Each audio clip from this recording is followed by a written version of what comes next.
Cool. Well, good morning, everyone.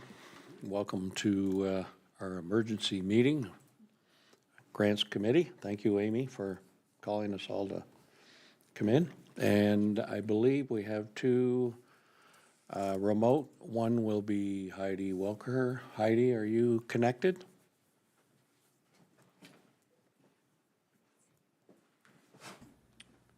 Oh, there she is. Hi. I am. Good morning. And Good morning.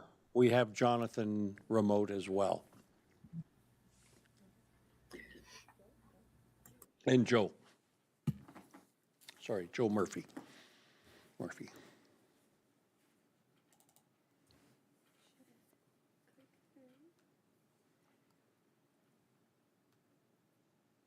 There's Joe. Yep. Good morning. Welcome.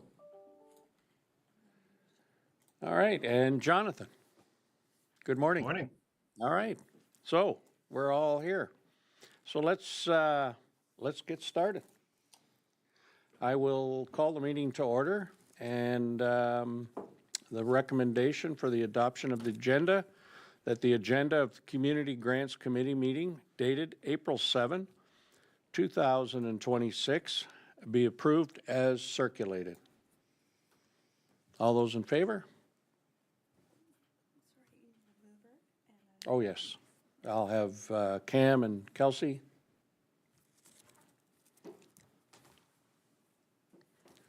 And all those in favor.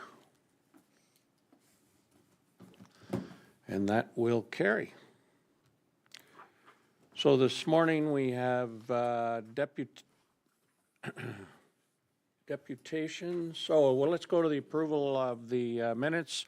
And before we do that, we'll have a disclosure of pecuniary interests. Anybody with any pecuniary interests? I see none. And the minutes, Community Grant Committee, January 12th, 2026. That the minutes of the Community Grants Committee meeting dated January 12th, 2026 be approved as circulated. Any questions or comments? Mover and a seconder. Kelsey and then Cam. All those in favor? And that is carried. So moving along into deputations. Jonathan, a subcommittee review. Good morning, Mr. Chair, members of the committee. Apologies for not being there in person. As I emailed everyone last week, I will be conducting a subcommittee review over the next couple of months. And my intent is to get everyone's feedback, opinions, comments, criticisms from last 4 years and summarize all the events and how things are going within all the subcommittees, including the Community Grants Committee. So my intent is to provide a report to council later this year, before the end of their term and this term of council. So with that, I open the floor to anybody who would like to provide comments or feedback in open committee meeting this morning. Failing that, if no one feels comfortable providing comments in open, but you are welcome to email me, call me after the fact. I'm going to be taking comments for over the next couple months. You don't have to think of anything this morning, but I thought I'd just open the floor to see if there's any sort of open chat about this. So I'll leave it there. If there's any comments, by all means, please. Well, thank you, Jonathan. I'll ask those members that are here and the members who are here remotely. If you have anything, please feel free.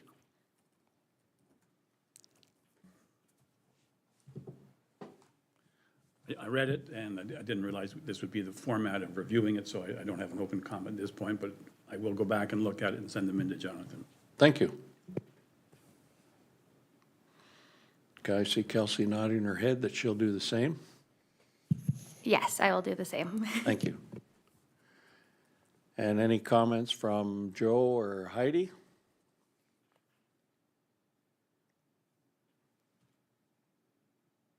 No? Okay.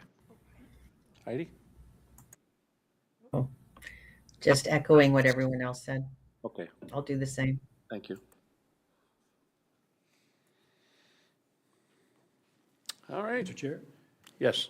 just to follow up, I mean, nothing stood out as glaring that needed to be addressed. I mean, it was a well-written, report, and I don't see anything wrong with it. A few added comments might work, but that's about it. Okay. Okay, Jonathan, looks like your comments will be coming in the next little while, and they will come directly to you. I look forward to them. Thank you, Mr. Chair and members of the committee. Hope you have a good meeting this morning. Thank you, and travel safe when you're heading home. So, under new business, a couple items. We have the CIP application review and a continuous intake transition. So I will start with the CIP application review and turn it over to Amy. Thank you, Mr. Chair. So we have, just for background's sake, when the staff report for options for the downtown came forward in October of 2025, two of the recommendations in that report indicated the creation of a new bylaw, which doesn't affect this committee, and then moving the CIP to continuous intake to be more nimble and responsive to the needs of the business community. So, given that direction, as we roll out into 2026, after our review period that we had at the beginning of the year, we received another application. So, this application is the first one that we've received under the continuous intake format. And it is, I'm bringing it forward to present it to you for approval and for discussion. And so it's the first one of this new continuous process. So we received an application from 265 Muskoka Road South.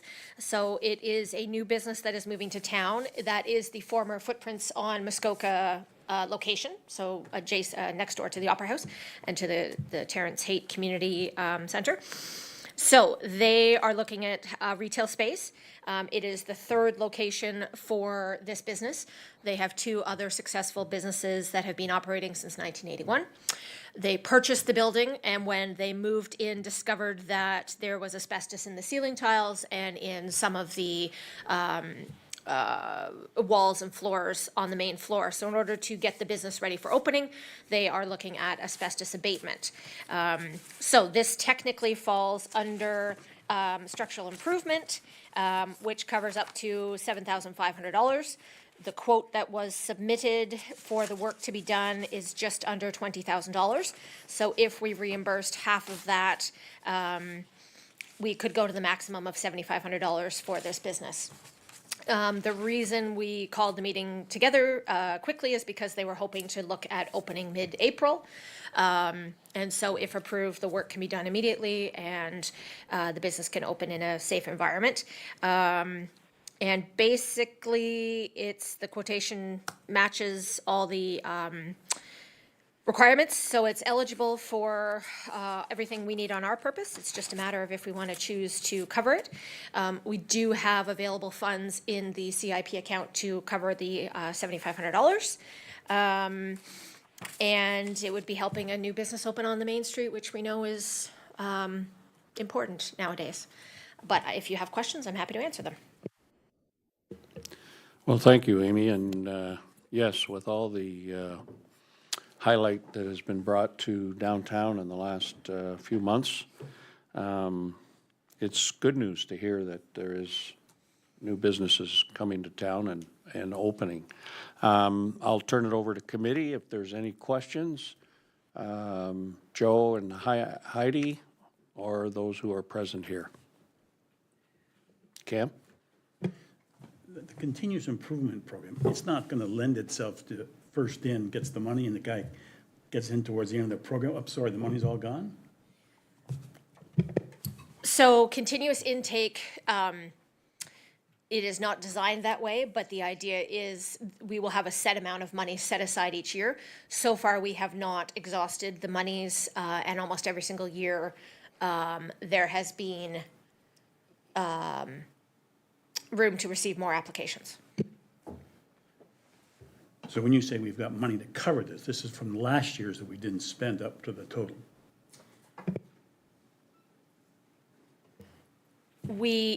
Correct, and each year as part of the corporate budget development, we add additional funds to it. So we have funds from previous years not spent and money from this year that's earmarked to be allocated. Okay. Kelsey? I'm all for it. I think anything we can do to help them get started, that's what we need right now. Great. Okay. Any comments from, I had a thumbs up from Joe, and you're good? Joe, thank you. and then Heidi's nodding as well. Okay. Big smiles too. Thank you. Thank you. Well, Cam? Curiosity, how did these people find out about the continuous improvement intake? Excellent question. So, generally speaking, when we get a new business inquiry, economic development reaches out to the owners and we talk about, programs and funding that might impact them. Do they need business licensing or special permits? So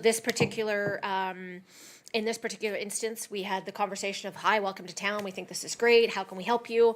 Did you know you're in the continuous improvement area and this program exists? So we had that one-on-one conversation. And then as they started doing basic renovations on the building, they discovered the problem, reached back out and said, would this be eligible? And we said 100%. It's a structural improvement for health and safety, fits into the plan. So generally through that inquiry process, we have those conversations. But then additionally, each year, everybody in the CIP area gets a letter that says, did you know you're in this location? As we move to the continuous intake, there'll be more communications to let people know. But this basically came through a one-on-one discussion as a cold call. Okay. Good question. Thank you. Heidi? Can you tell us who the company is or the business is? Sure. It is called The Quilt Store. And so this is their third location. They currently have Newmarket and Burlington are the other two locations. And they actually also own property in Kilworthy. So they're basically making this a third location so they can spend more time at their property. I resemble that effort. And from Burlington as well. Well, congratulations to them for choosing Gravenhurst. And I know the building, and I'm sure that they're going to have tremendous success. So what would we need to pass a resolution to, do we have one made up? Oh, well, there we are. Coordinator has you ready? We have a resolution all drafted up. Look at that. So let me read that committee. The administration form an internal review team for, that's not it, Sorry, is it? second line of that. Second line? Okay. And that the application 2026-13 at 230 Muskoka Road South be appointed for $7,500 in accordance with the structural improvement grant category. Mover and a seconder. I'll go with Cam and Kelsey. And I'll call all those in favor. There's 3 here, and we have, yes. So that is unanimous. Thank you, committee. Now, do you want to put me back to?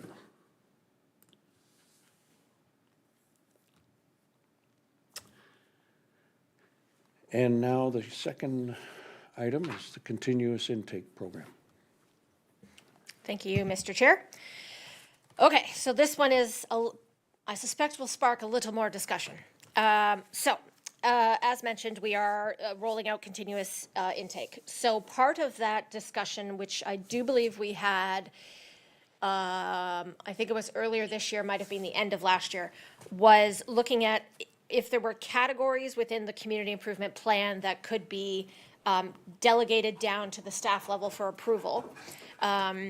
to basically expedite the smaller asks for grants. So right now, obviously, we bring everything forward to the committee. So that includes, you could be looking at a $15,000 facade improvement and a structural improvement, or you could be looking at a $200 sign. So the thought process, to be more nimble to respond to a lot of the inquiries that we get through the program, we would be looking at proposing that the commercial safety and technology, the landscaping and property improvement, the signage, and the outdoor patio improvement categories, which all have a max of $3,000 or $4,000. One of them has $4,000, the rest have $3,000. That those categories, when we get an application, would be reviewed internally by a team of staff. The thought process being to hold a meeting like this, we have multiple staff members, time, effort, energy, and then to review a $200 grant application might not be the best use of physical and financial resources. So the thought process is that those 4 categories would move to a staff level internal review team, that it would be a maximum of what is in the plan, and generally we very rarely hit those maximums, and that then those items would be brought forward through the regular ratification process to council saying, here's what we recommend, and then council would approve them based on available budget within the community grants committee intent and mandates, and that it sort of speeds up the extra step of having another meeting. All the other categories, so any rebates for taxes, any permits, the structural improvements, the facade improvement, rehabilitation and commercial, or residential rehabilitation to commercial, all of those with the bigger ticket items would come to committee for review as we get the applications. In accordance with our procurement policy, as a manager level, I can sign off to $5,000. Anything over and above that needs additional approval. So it's within line of what the responsibilities for finances are with the staff. And it basically just would speed up some of those smaller no-brainer items, like I need a new sign, and that makes sense, or we want to put in flowers in a garden that is derelict, or they're putting in cameras, and those kinds of things we've always approved. If the request was questionable, or if staff couldn't come to an agreement, then we would bring it back to the committee for input and approval. But that is what we would suggest as the first step to sort of be a little more nimble and responsive to the business community. Happy to answer any questions. Well, thank you. Let me start with the questions. First of all, the staff approving a smaller item like this, would it still have to go through council for the final approval? Technically, yes, we would bring a report forward to let them know and approve the staff recommendation. Okay. And secondly, the monies would have to be available in the account in order for you to go ahead with this. Correct. And the thought process is probably it would be staff from finance, and then from development services, it would be economic development and bylaw. So as the request comes in, we know whether it is, if the property's in arrears, if there's any concerns, and because we have finance at the table, we also have that back check to make sure we're not approving anything different or strange. And then, obviously, in 2026, post-election, if the committee wanted to make additional tweaks, that could come up through that point as well. Okay. Committee? Any questions? Cam? So any small amount, say for your landscaping, now gets priority over a larger ticket item simply because they can be approved at a lower level, and we're not trading off landscaping in this request versus structural in this request because the money's already gone. In theory, everything is still, we wouldn't be seeking out any of those applications. In theory, it just allows us to approve the lower level items more efficiently, in that flowers, landscaping, and signage generally are faster contractors than structural improvement. But the idea is we would be monitoring what the amount is for the applications that we receive to make sure we're not giving away 15 or 25 smaller projects in trade-off to those 3 or 4 bigger projects that make an impact. Heidi? Would you then, when we have the next committee meeting, would you then provide a list of all of those organizations that you gave funding to and for what purpose? Sure, yes, the idea is, they would be included in any council minutes and agenda, so they'd be public that way, but we most certainly can let the committee know in advance that these are the requests that we've received and how much we're looking at. And generally speaking, I think we've only received 4 or 5 applications in a year for these categories, so they're not frequent. Generally, we see lots of facade improvement and structural improvement. But yes, we certainly would keep a summary of those items. We do have an internal tracking sheet that we can share, and it would be highlighted in the council reports as well. So just going back to Cam's comment in regards to the monies, would the timeline that applicants have to put in, would those requests go in with those other applications, the smaller amounts, then would they get pulled and staff already approve those before everything comes to committee? Yes, so generally speaking, there's usually a phone call, an email, there's usually some type of catalyst. We don't usually get applications just out of the blue.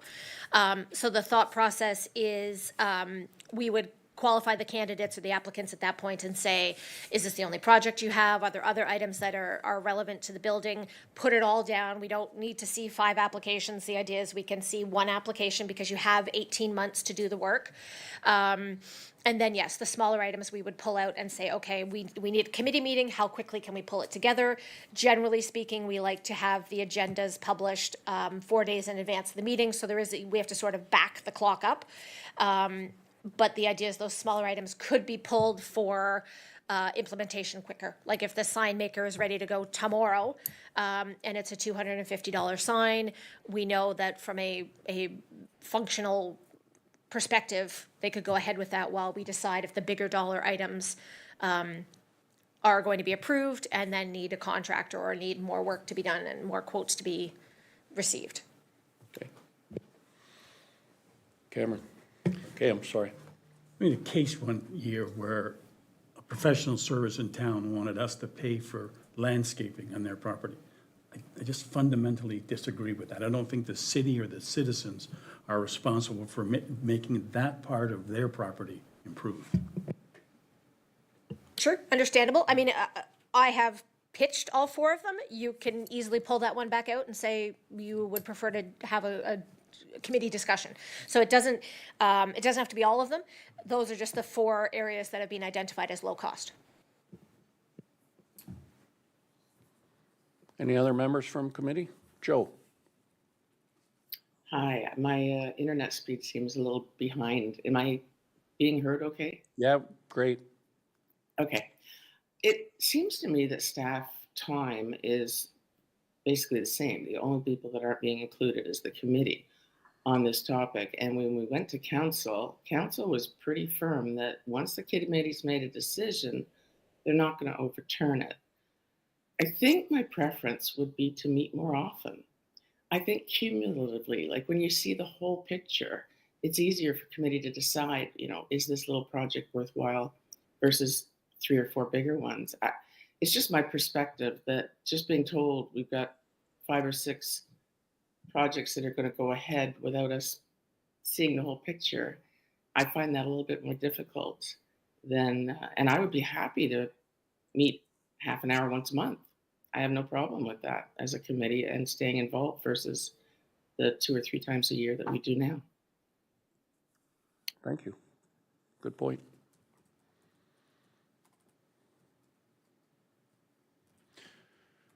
Well, committee, we have to, so the landscaping one, you would like to see that pulled?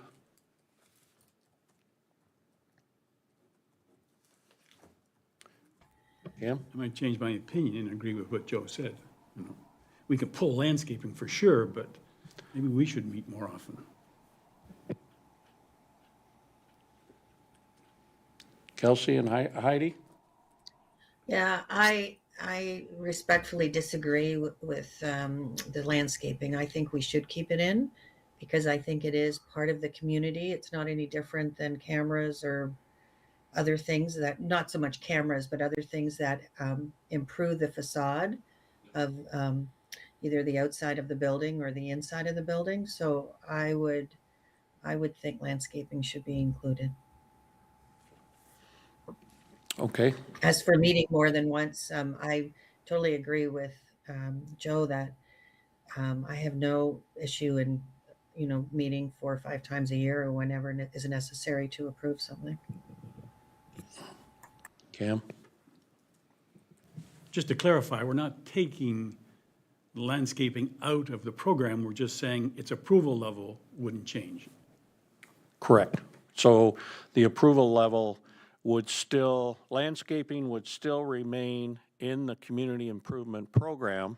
However, it wouldn't be a staff decision on the expedited decision-making. So just to be clear, are you okay with that, Heidi? I am. Okay, It's great.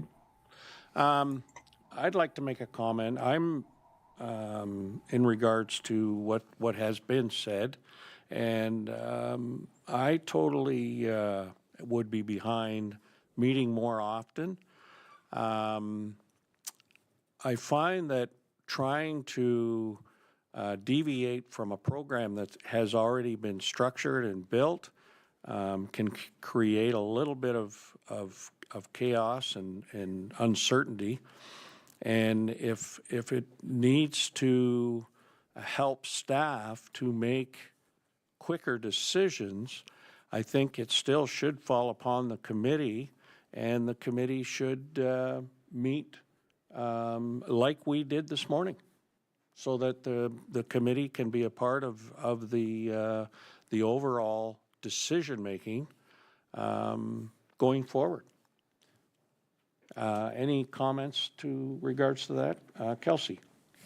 I do, I do agree with meeting more often as well, because I feel like it will give us a better oversight of everything that is being asked for, and things that come up more commonly we'll know, okay, this is something that seems to be something that everyone is asking for. Maybe, it is a priority to do this one thing.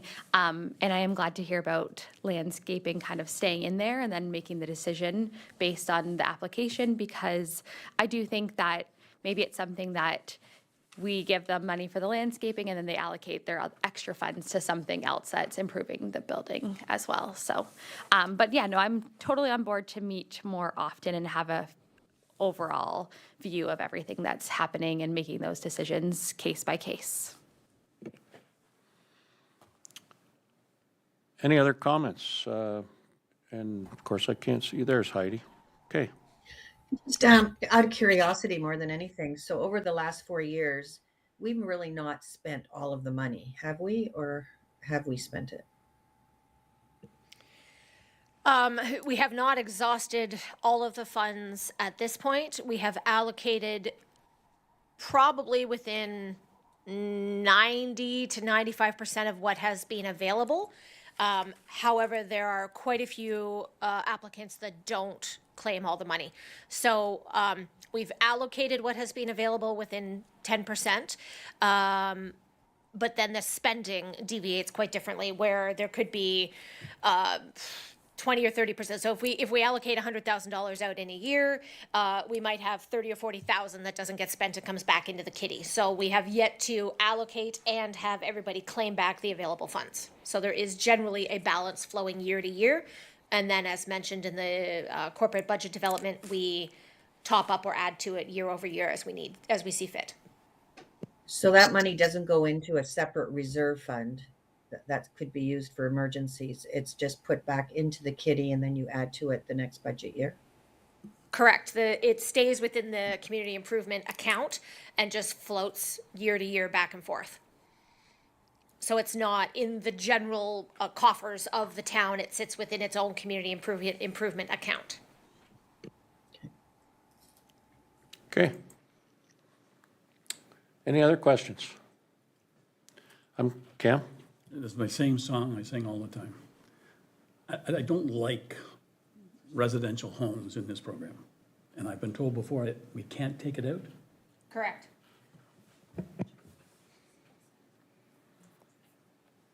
That was a pretty simple answer. You don't want any elongate on that? No. Okay, No, it is technically part of the legislated program and as part of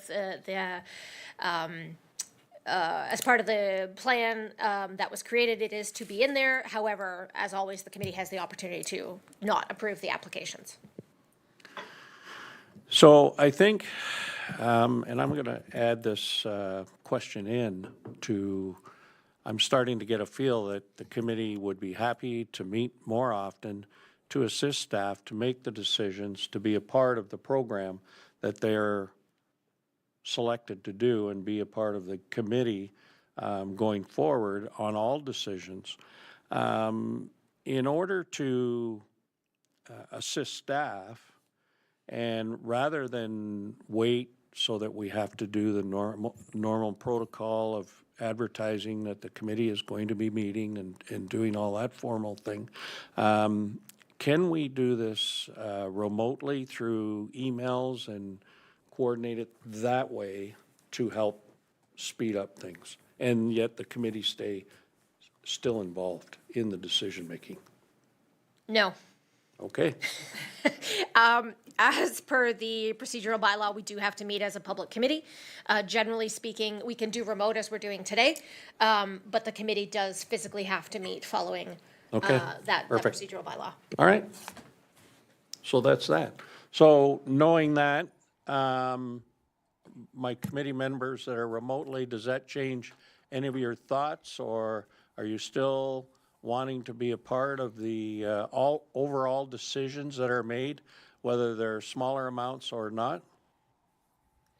So my only comment with what Amy just said, is it necessary to do this extensive grant, agenda and all that kind of thing in terms of saving time and resources, or do we still have to follow the agenda item format and approval and all that kind of thing? Yeah, so we will be required to still follow a normal protocol and all procedures. Joe? Oh, can't hear you.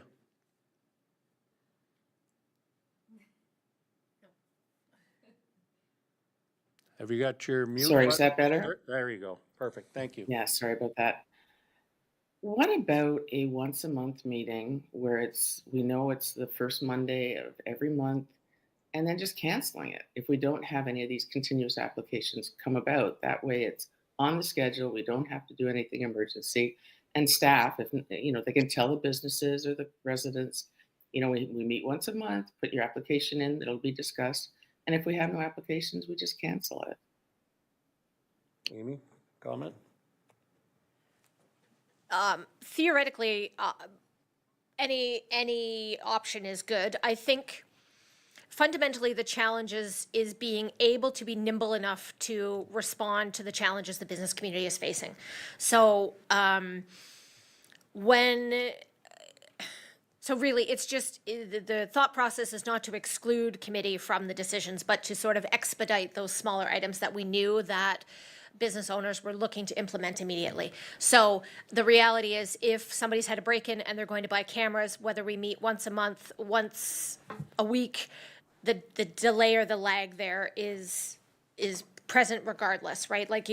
So the thought process was to just try and be slightly more nimble for some of those immediate requests, but I'm happy to continue doing whatever the committee would like. We just were looking for options that we could extend to the business community that were a little more timely and not as process driven. So I think, I mean, today's, I reflect on what just happened today with the application that we've received, and we were able to expedite that and move a meeting up from almost a month and able to get that. If we receive an application on a Monday and they have to have an answer technically, we can meet within 7 days.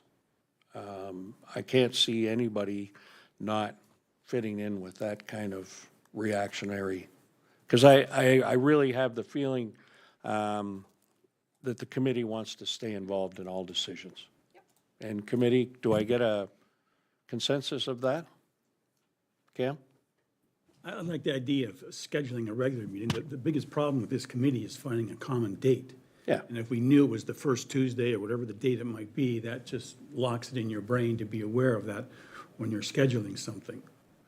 Another comment I have, in terms of getting the staff to approve things, did you think of doing that at a dollar amount? So anything under $1,500 or whatever number you pick could go to that level before it needed to come here.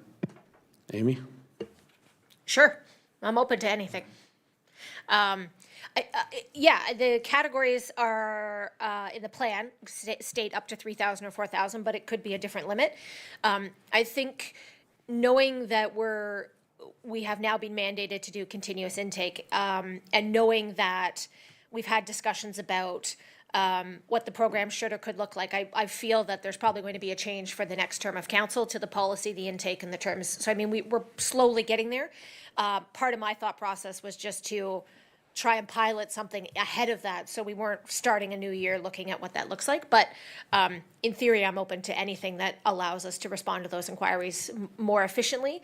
For me, the idea of the meeting, I'm also conscious of, by the time we get to this meeting, we've had 2 economic development staff look at the application.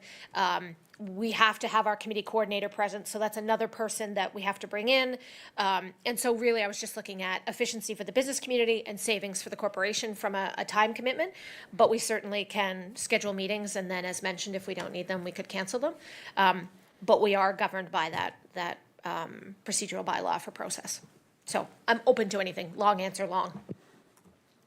Well, I think it's important, and I'm not sold on we need to have a scheduled meeting, because if the scheduled date is this Monday and the application comes in on Thursday, we're going to have to reschedule something really quick.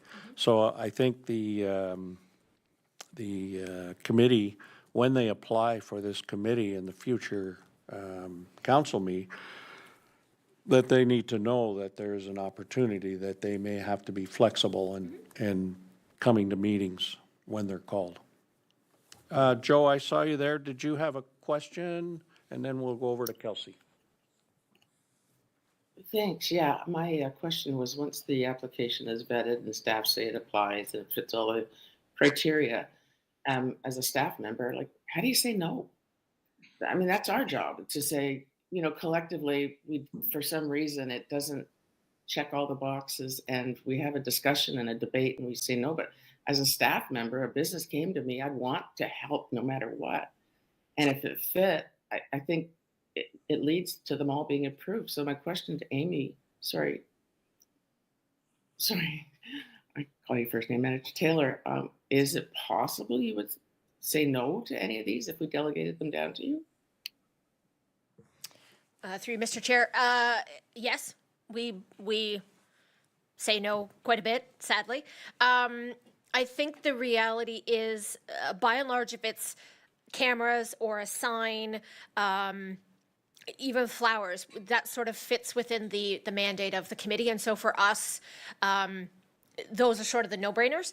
I would say, having been with the town the length of time I've been with, we sort of know what the hot buttons are. So if it was a property that had questionable applications in the past, if we had issues with permitting arrears, any kind of anything like that appeared in our property files when we vet the applications, we would flag those immediately as something that we might not feel comfortable approving, but would like the committee for input and or debate. And obviously, you can either support the staff decision or override it. So yes, the pressure is to try and feel like we're doing something for everybody, but I think we realize, we have to say no, because there are certain situations where approval is not, it doesn't meet with the other issues departments have faced, or with, if we know there's a some type of contentious issue, we wouldn't approve the property, we'd bring it for committee support, and then ultimately council would then decide if they were going to uphold that recommendation or change it. So, so I personally don't feel the pressure. I feel like I can say no, but I appreciate the position that it puts staff in. Yeah, it kind of reflects on Committee of Adjustment. You know, staff will make a recommendation that the application be approved, but it still comes down to the committee that makes the final decision. And, you know, it's difficult to kind of deviate from that whole perspective. Kelsey? I just had one question, and I'm sure it's been answered many times over the years, but I'm forgetting. So just for clarification, any of the addresses that are in the area of CIP would be receiving, like, would it be a letter in the mail that they're getting? Okay, thank you. Amy, I have a question. So today's approval of the funding for 230 Muskoka Road South, how long did it take for that to get to this stage and be approved?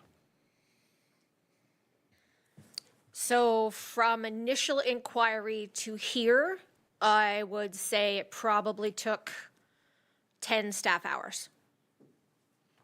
But so when I'm talking about timing, Timing wise. So the first initial discussion we had was middle of February. And then quotations and information had to be pulled by the property owner, and they applied on, please hold. They applied on, I think it was the beginning of March. It was March 5th. so we were talking 4 weeks to this approval, Correct. but we could have virtually done it sooner if we needed to, Potentially. because we had it March 5th. Yes. And so after March 5th, staff then vet the application? So the clock starts as soon as we get the initial inquiry in. So generally speaking, so if the phone rang today and there was a business interested, we would look at the property files, we'd see, is there anything in the file that makes them ineligible? We'd then go back and say, nope, you're good to go. They then start the application process. Generally speaking, the largest delay is them getting quotations. So they have to submit something. So there could be, 24 hours, could be 24 days to get that quotation.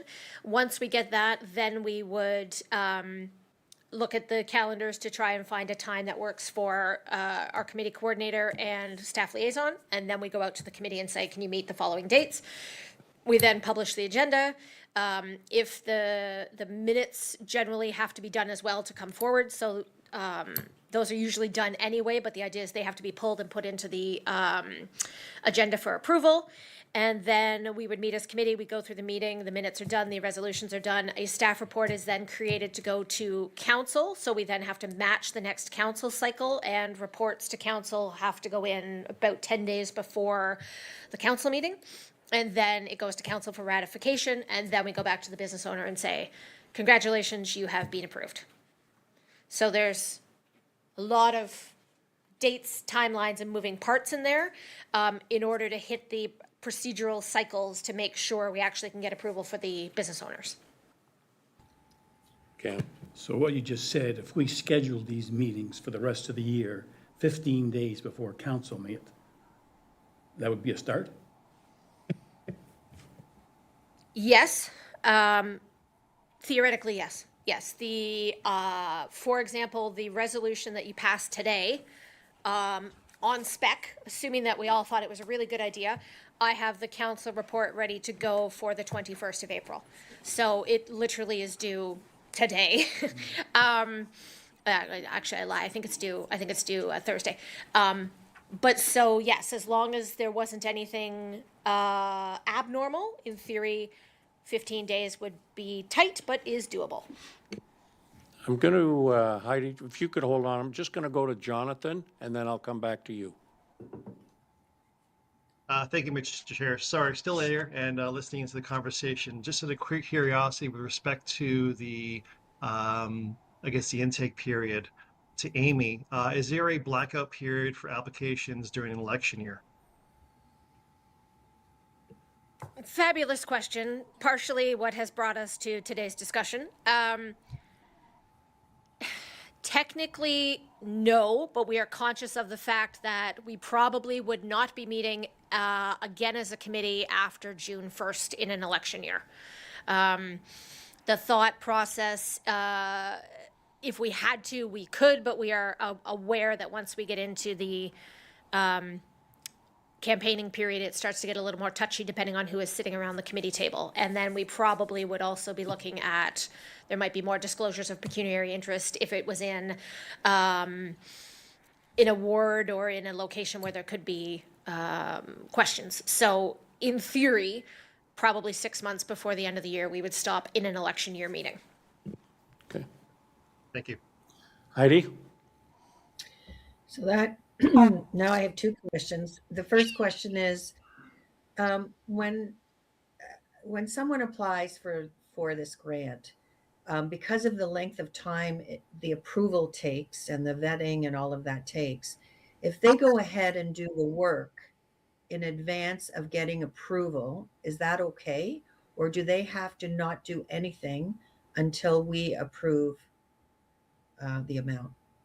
In other words, so it's not really that they can't afford to do it. Like if they need if it's going to cost $15,000 to do the asbestos, they're just going to go ahead and do it, but apply to get a portion of that back. Or do they have to wait until this is all approved? So technically, they have to have an application submitted and a quotation submitted, and approval to get the money. So we generally, because there's 18 months to do work, some of the work may be pressing, some work may be waiting, but generally speaking, the application has to be on the books complete in order for the clock to start. And then they can do work, and then there's approval. So we tell everybody, we understand, like in this instance, we understand that you need to do the work. There's no guarantee for funding until it passes through council. This is the date that it would be going to council. If you choose to do the work, that's fine. Your application is complete, submitted, and has a timestamp on it. But there's no guarantee of funding until final approval. But they can go ahead and do the work. Correct. Once we give them the date that the application is complete. So if they submit it on the 1st of the month and it takes 3 days to get the quotes and we say, okay, then the clock starts on April 3rd. And then they can start doing the work, and they just know that they may or may not be approved for funding, but the application has to be deemed to be complete before the work can be started. Okay.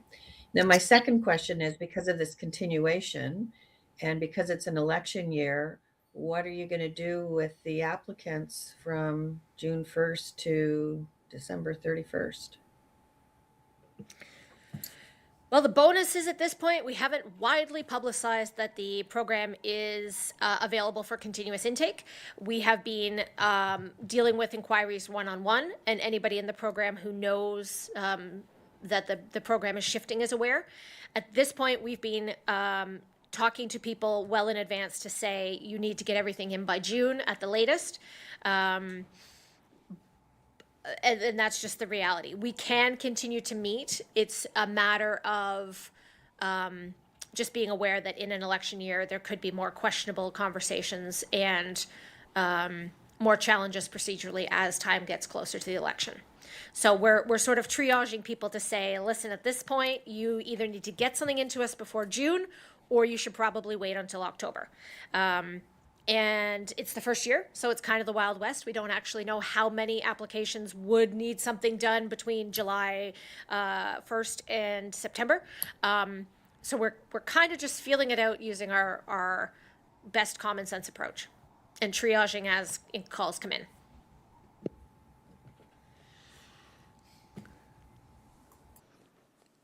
I'm leaning towards the fact that we may want to put this section on hold until a new committee is formed with the new municipal elected officials. I have a question, and I will turn it over to staff, whether Jonathan or you want to chime in. My question is, I know we have the protocol that we have to follow. So if we were to have an emergency meeting of the committee, we have to have it and post that we're having that meeting 4 or 5 days prior to having the meeting. If we go into that meeting and we've made the emergency meeting and we've posted that that meeting is going to be on certain date, and we're going to approve something that's already been approved by staff, I'm kind of not feeling comfortable with that, because we're telling everyone, okay, we're going to let you know when the meeting is, but all the decisions really have been made without the committee being involved. Staff have gone and said that, okay, they're going to be making the decisions on those items. Then we're going to post it after the fact and then have the meeting after the fact, and those items are going to be approved already. Anyone want to? The word you've been using all day is you want to be more nimble to the business community. And if I'm a businessman, and I'm saying, you can't approve $1,500 in a couple of days? I don't understand that. But we're talking, and you're right, we want to be nimble, so we want to have a committee that's flexible, that can meet on a drop of a hat. But we also want to take into the respect that we're dealing with taxpayers' dollars here. And we've developed a protocol of a committee that has to function under rules and regulations, bylaws, and so on and so forth. So we're setting all that aside in order to expedite expenditures. But we're not really trying to set it aside if we are more flexible to follow the actual procedures that we have. We just need to call more meetings or call emergency meetings to make those decisions as a committee. It goes down to, it's different as a business. When I run a business and I want to make a decision, I make that decision.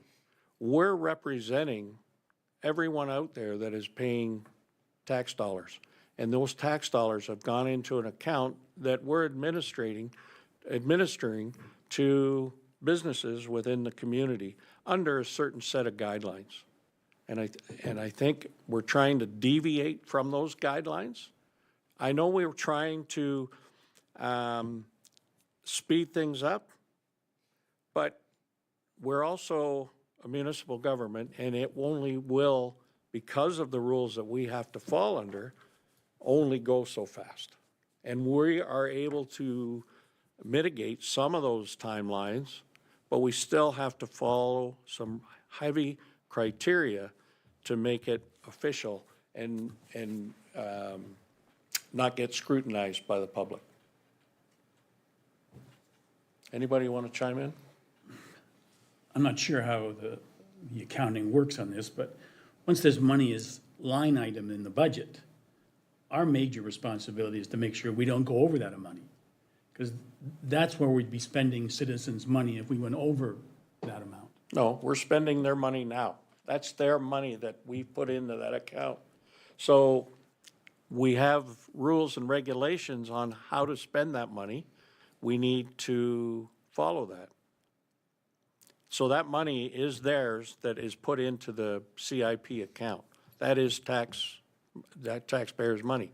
So if we need to, as a committee, meet more often or meet in an emergency to approve, as we did today, then that's what we need to do. If it's set up that staff make a decision and approve something, the committee now is, we might not have why have a committee representing the community?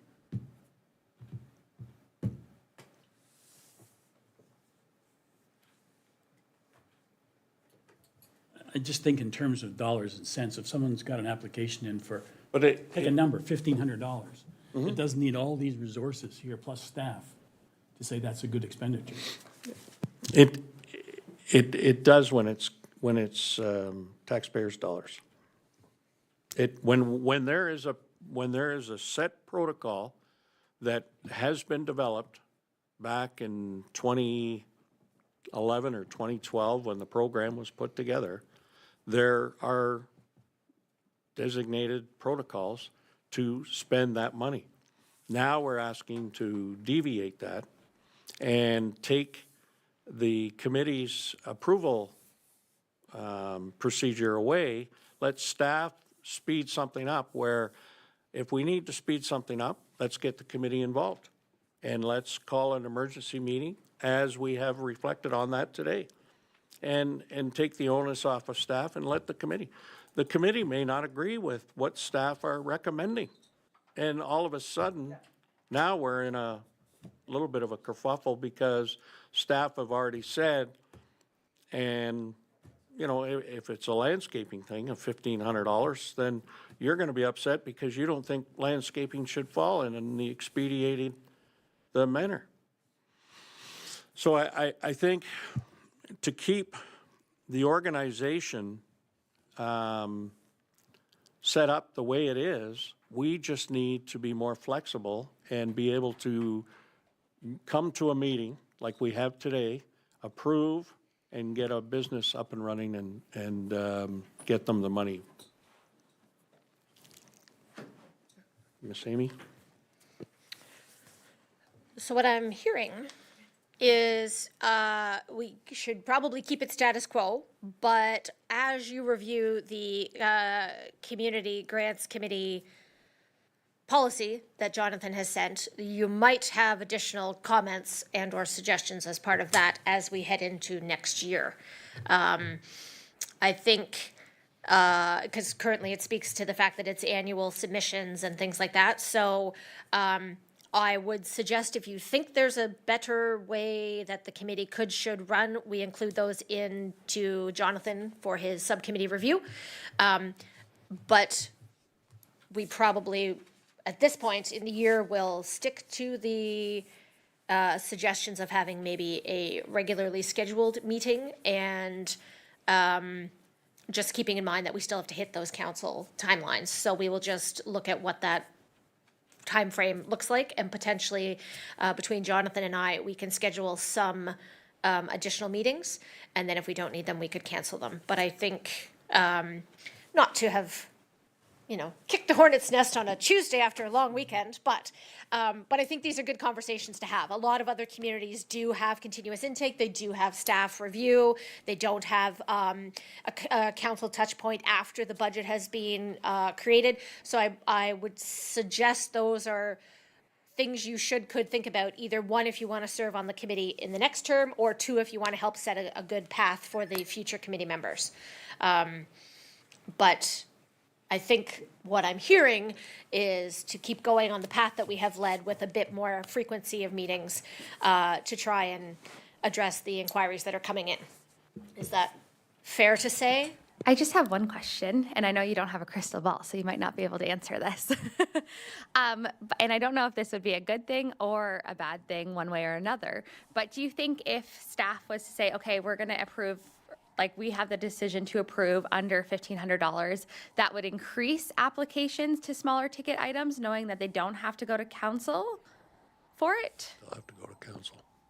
They still have to go to council. We would still have the council check in. Crystal ball, I would say, I honestly don't know if we would get more applications, but I think optically we are trying to make changes that work better for the speed at which business is moving. I do think there are lots of business owners where we say, oh, you're moving into a new space. Oh, well, you could get a new sign. That's something you could apply through CIP. But as soon as we say, but we only have intake in September, the conversation drops. So I think any steps towards responding to the speed of business is good, but I don't know that it would result in more inquiries just by shifting to a lower amount. Heidi? I agree that I think we should wait until the next committee comes together. But I would ask Jonathan or Amy, for the purposes of this subcommittee policy, for us to give our input. Can you give, just from a planning perspective, can you give me a deadline date for that? Like, do you want it by June 30th? Do you want it by May 31st? Is there a date that works for the two of you? My plan is to continue taking inputs and commentary from staff and all committees by at least the end of June. So you're welcome to have the next 2 months to think things over and provide commentary through email or give me a call. Okay, so I can say June 30th then is the last day. Okay, thank you. Okay, well, absolutely great discussion this morning, and I think we've come to a basic consensus that we want to hold. Joe, did you want to say anything? I did have one last question for Sure. Manager Taylor. You said some municipalities remove the council touch point. Are we able to do that? Because it really is and has become in most committee, not just talking about Gravenhurst, but district, a rubber stamp when it goes up to council. Can we remove council approval except for the budget process where we agree that 85,000 should be put towards the CIP program and then let committee take it from there? That would remove the one last step and speed up the time. If once committee approved it, it was approved. So, Amy? I'm going to give you an answer, and Jonathan may jump in and tell me I'm nuts. But at the moment, because it is listed as a subcommittee under the current procedure, the subcommittee has to go back to council for ratification. In the next term of council, you might say that that you were comfortable with CIP not coming forward to council if it's under a certain dollar level, because it's a program administered by staff, and staff are given their marching orders through the budget and through internal policies like procurement or that kind of thing. You probably would always want to keep Terrence Haight coming back to the committee, to council for ratification and approval, because it is a larger endowment. It is more community impact. There might be more questions, concerns, thoughts about the Terrence Haight dollars because they are advanced out first, whereas CIP is a reimbursement. So it's a safer program to administer at the staff level. I'm trying to think of another example that we have, and I have no good examples. But the idea is, in some communities, that program, you get your budget item at the beginning of the year. You have to stay within it as if it was your operational budget, and staff internally follows the guidelines. So that you could look at pulling out, but you would have to review the subcommittee policy to identify that. And there's Jonathan? Jonathan. Further to Amy, the magical words as well, if you'd like to have committee have some sort of authority to grant or permit or approve certain values under a certain value, it would be delegated authority. So in terms of reference, especially the committee would have to have delegated authority from council in order to approve applications under a certain amount that did not have to go to council for approval. It is possible, but it would have to be council's decision. Okay. Everybody clarified on that? Just out of my own curiosity, because I don't think I know the answer to this, has council ever not approved something that we've put forward? Ooh, that's a good one. I'm going to say no. I believe everything at this point has been approved. There certainly has been discussion at the council level about the resolutions coming forward, but generally speaking, because we have a a council appointed representative, they're sort of there to be like, oh, I think this might be contentious around the table. So at this point, no. It doesn't mean that could change in the future, but yeah, it's been very collaborative so far. Cam? Different kind of question. Does anybody ever come back hopping mad saying, why didn't we get money? Yes, all the time. All the time. I'm talking just Terrence Haight. All the time. yeah. Yes. Yeah, Terrence Haight gets a lot of inquiries for sure. Mostly because it's a limited amount of money. And I mean, as you know, sitting here, we've debated, do you give a big chunk of money to one group? Do you give little chunks of money to smaller groups? So sure, there are lots of people that say, well, we've received this for the last 3-4 years, and it's a small amount of money. How come we haven't? And generally speaking, we always respond saying, well, first of all, the meetings are live streamed. You can watch the meeting if you're concerned. If you're really shaken by it, you have the opportunity to make a deputation to council and see if there's another avenue for funds. But usually we're honest where we say we had a really hard discussion at committee.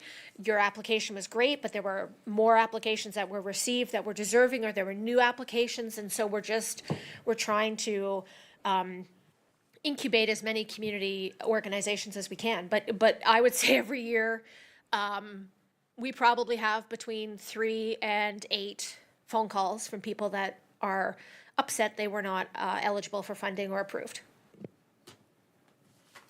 Okay.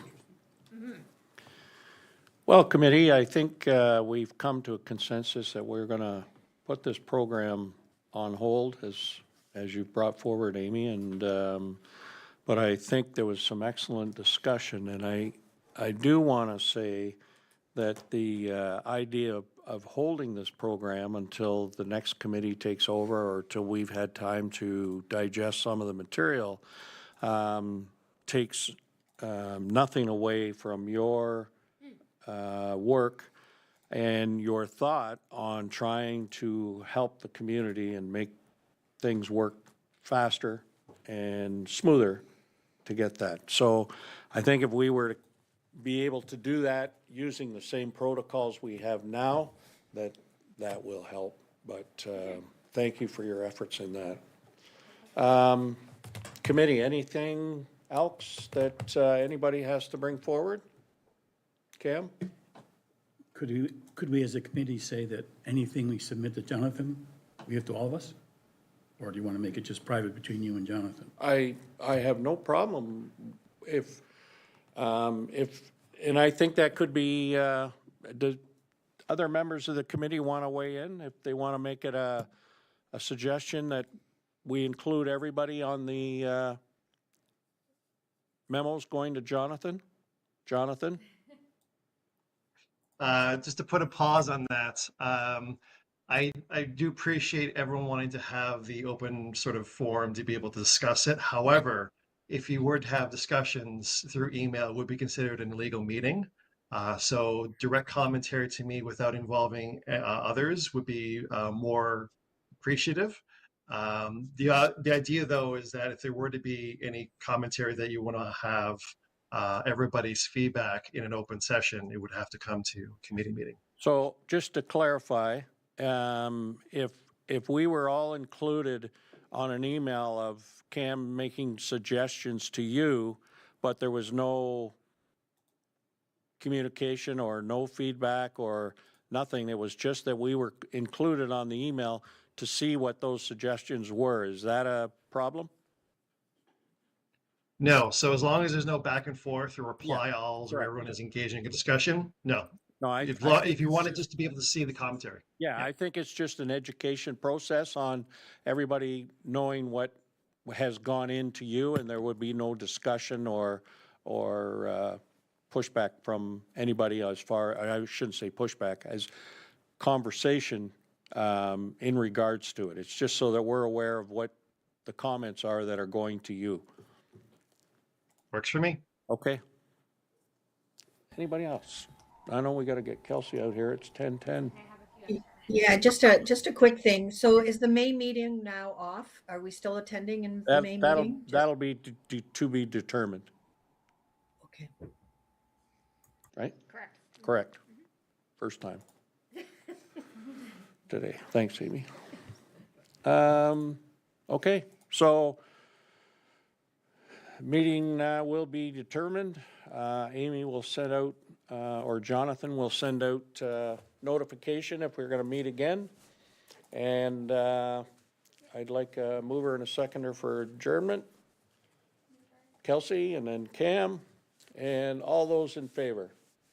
And I'd like to thank the committee for, well done today.